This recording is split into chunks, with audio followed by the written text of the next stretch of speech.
Very competitive races for Clark County Commission. 3 seats are up for re-election in this case, of course. Segerbloom, who is one of the county commissioners, up for re-election. Sir, good to see you once again. Thank you. Talking about your re-election campaign. Before we get to some of the issues that are happening in the district, one of the main issues that's happening all across the city, we've been talking so much about the case of Rob Tellis, the Clark County Public Administrator, now accused of murdering the Review-Journal investigative reporter Jeff Gehrman.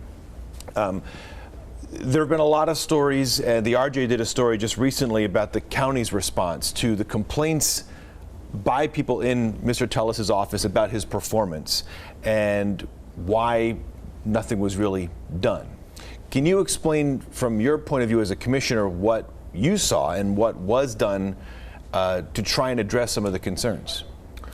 Well, first off, you have to remember that his office, he's elected, so we don't have the ability to get in there and just take it over or kick him out or do anything initially. So I think there were complaints. They didn't actually surface to my level, but you know, those are normal. Well, I shouldn't say they're normal. They appeared to be normal personnel matters. That's one of the things I did in private practice as a lawyer, so I'm aware of how that all fits together.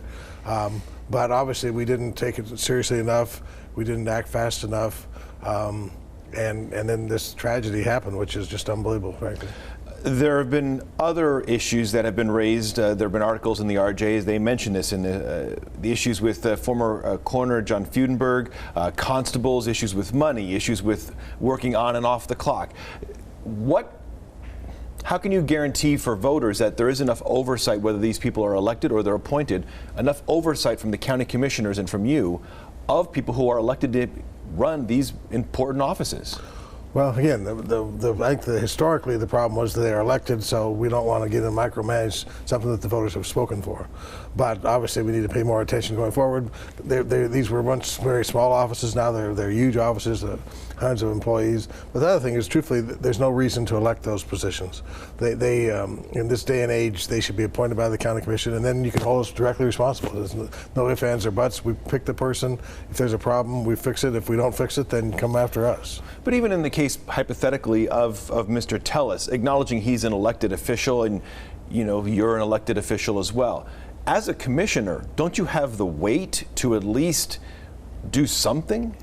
Well, again, but truthfully, I was not aware of those issues, so maybe we should have it more. We should be more directly involved in our staff, monitoring his staff. But that's one of the issues: is how deeply involved the county commissioners. We have thousands and thousands of employees. We have 50-some agencies. Do we micromanage those as commissioners, elected officials, or do we have our staff do that? So again, I don't want to justify it. I think we screwed up big time, but hopefully you learn from the past, and so we are all much more vigilant about what goes on in those, especially those what we call independent agencies. Would you consider something, if you're reelected, to maybe make those kind of changes so it's not sort of, as you're describing, above my pay grade seems to be the explanation from you? No, absolutely. And one of the things we're going to do is go to the legislature and ask to have those positions taken out of the election cycle. We get good people. Historically, we've had good people, but truthfully, there's no reason to have them elected. In a county of 2+ million people, no one knows who the public guardian is. No one those positions are not something where people can actually meet them. Let's switch gears and talk about your time as Clark County Commissioner. You've been in office since 2019. You have a long history, of course, in local politics. Talk about some of the achievements that you can point to during your time on the Clark County Commission, where obviously that includes the pandemic. A lot of things have come up in these last almost 4 years. Absolutely. When I got elected, we were just coming out of a long period of slow growth. Things were picking up. The county was actually going to have some money finally, so we were looking forward to really trying to do some innovative things. And then literally 1 year after I was there, the pandemic hit. The strip shut down. It's never happened before in history. We live on the strip where the tax revenue from the strip pays our government. So we literally went into panic mode. We didn't know what to do, so our focus first off was how do we keep everybody alive. So we worked with them as far as we didn't have vaccines yet, but for the masking, trying to figure out how to get the economy back up. But we also had to lay off. We didn't want to lay off the government employees, so we put a freeze in. A lot of people retired early because we offered a little incentive there. and then slowly the things came back. But it's been one thing after another. People being evicted, so we had to come up with a program for that. We had to have food. We had massive food banks. I mean, we've never seen anything like that 2-year period. So I just want to brag about that we did. I think overall we did a fantastic job for something we were never prepared to do. What do you tell small business owners that are still struggling to recover, whether it's lack of revenue, lack of employees, that were affected by those pandemic closures during the depths of coronavirus? Well, my door is always open, my phone's always open. If you have a financial problem because of those issues, I can't obviously help with new employees because everybody's just stretched to the bone. I mean, we have 1,000 positions we can't fill, and those are good jobs. So it's just, the economy has changed. But if you have a problem with taxation or government regulation or anything, we will bend over backwards to help you. We do have some grants available to help people. So we are totally sympathetic, and we're there to try to help on the front lines as far as anything we can do to help you, because small business obviously is very key to this, and a lot of them come back, frankly. So it's amazing how resilient our economy has been. An issue that certainly is close to your heart is legal marijuana, which is an ongoing issue to try and get those pot lounges in place. It's been a bit of a slow roll. The hope was to have them open in Clark County in the summer. That hasn't happened yet. Where do things stand right now, and what are you hoping to try and push through moving forward? Well, I passed the first marijuana law in 2013. As soon as we passed it, the only place you could legally smoke it was in your house, which of course, tourists don't have a house. So, I mean, it's like, hello, how are we trying to sell marijuana to people who can't use it? And so obviously it's been out there, people using it wherever and illegally. But I honestly can see the end of the tunnel. The state has finally finalized their regulations. They're going to ask for applications at the end of October. We're putting together our regulations to match those. So when any dispensary gets a permit, they'll be able to come, if they want to be in the county, they can come to the county right away, and we'll be ready to take their application. We have land use, our land use people are ready to determine whether it's a good location, and we're going to be up and running. But it's just amazing how long it's literally be 2023, 10 years till people can legally smoke something, which in my opinion never should have been illegal. Another issue that kind of from a state level coming down when it comes to pot lounges is the issue of short-term rentals. That is another sort of state legislative law that now Clark County is trying to implement. Clark County's implementation, it's some would suggest it's pretty strict, is like at least what the plans are right now. Why? Well, first off, remember, in Clark County, nothing is legal right now. They say there are 10,000 Airbnbs, but none of those are legal. So everybody that has one right now is breaking the law. The state gave us, and this was where the state worked out well, I think, because they said you have to have an ordinance by a certain date, as opposed to, well, we'll do ours and then you have to follow it. So they said by the 1st of July we had to have our ordinance ready, and then we had 6 months to implement it. But so we started out with, I think, around 1,000 Airbnbs that we're going to permit to see how it goes. But we have no idea.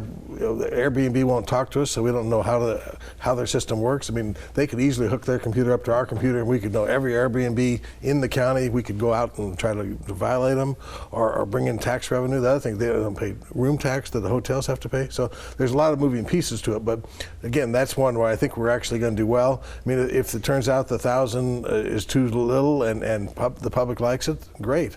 But the fact is, HOAs aren't allowed to have them. So basically, you're pushing them into my older neighborhoods, and a lot of older neighborhoods didn't sell into this idea that, oh, my neighbor can have an apartment complex on a daily basis. I mean, and then the parties. I mean, some of the things that go on are pretty bad.